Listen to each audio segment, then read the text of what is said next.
Let's talk about politics. Trump versus Clinton. Who said that? Who said that? Anyway, no, that's not what we're talking about. We're going to talk about Montesquieu's take on governing. His publication in which he describes this was called De Spirit de Loi, which in English means spirit of the law, or spirit of law. It sounds better in French. He published this in 1748 with the help of Salonist and novelist Claudine Guérin de Tessin.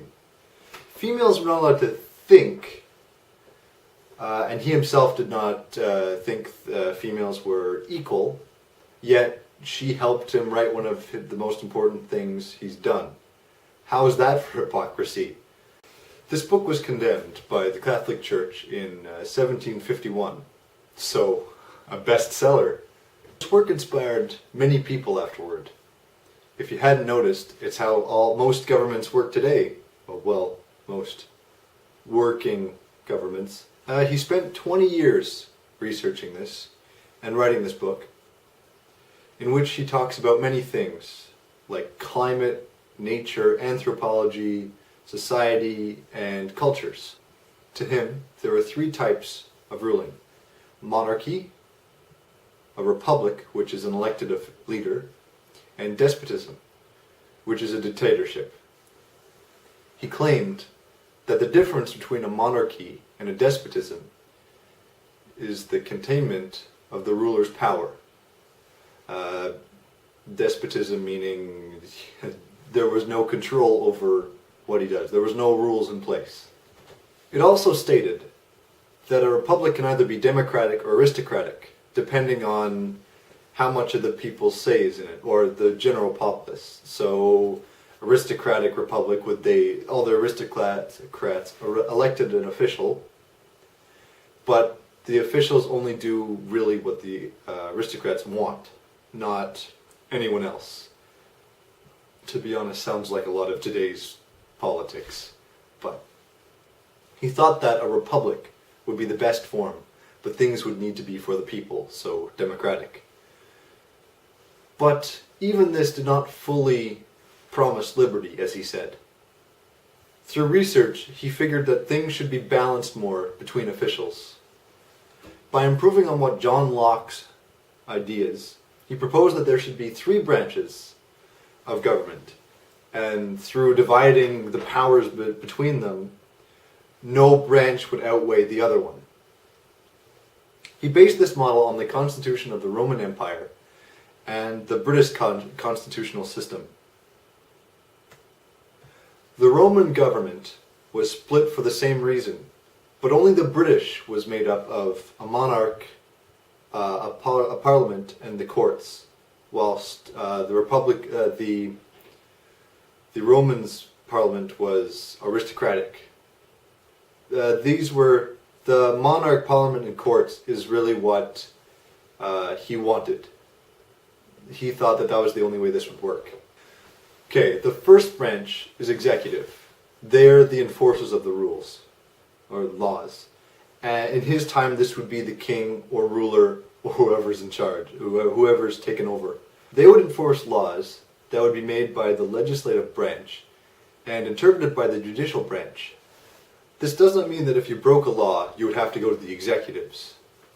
It means that the executives would have made the law, and that the judicial court would say if you're guilty or not, or how guilty you are, and would determine what the punishment was. So in today's democracy, bills are made by the House of Commons in Canada, approved by the Senate, then approved by the Prime Minister, and then interpreted by the court systems. The executives also have the power to veto the legislation if they're not doing what is acceptable, or what they deem is acceptable. The second branch is legislature, the makers of laws, so Parliament. They would make laws accordance to their nation, so any change that happens, any problem that arises, they will then make a bill to sort of try and fix that. They would make laws to be approved and enforced by the executives and interpreted by the judicial branch. So relying on them both to carry out this law to be. They're also an important part of governing because they help things work inside a government, maintain things. But they do not get undermined by the fact that they control taxes. That was one of the things he wanted them to be able to do. So that can stop the executives if they're trying to take over. So if the monarch wants to decide everything in this case, they could take away his money or lower his money just to sort of keep him in line. He also said that there had to be two houses in this system, which one cannot pass a law without the other one. So if they both do not agree, the one could counteract the other one, so a bill doesn't go up and eventually becomes a law. The third branch is the judicial branch, the interpreters of laws, so courts and lawyers. And to lower the fear of lawyers and the overall system, because they're really scary, they are not to make their own laws, but instead to go by what's given to them. They take what the executives have enforced and what the legislators have made and translate it and explain so that the public understands all aspects of the law. This also may have to create punishment guidelines, variants of the law by degrees of offense. So, yeah, some laws they'll kind of vary in what's acceptable and what isn't, and they would determine that. They will also dispute any claims or arguments against cases, so personal cases. He thought that this one in particular, this branch, needed to be independent.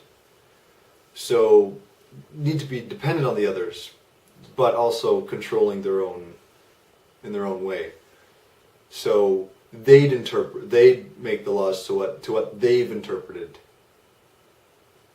sort of thing.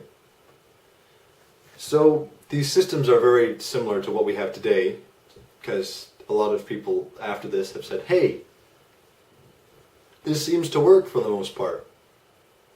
And that was Montesquieu's separation of powers.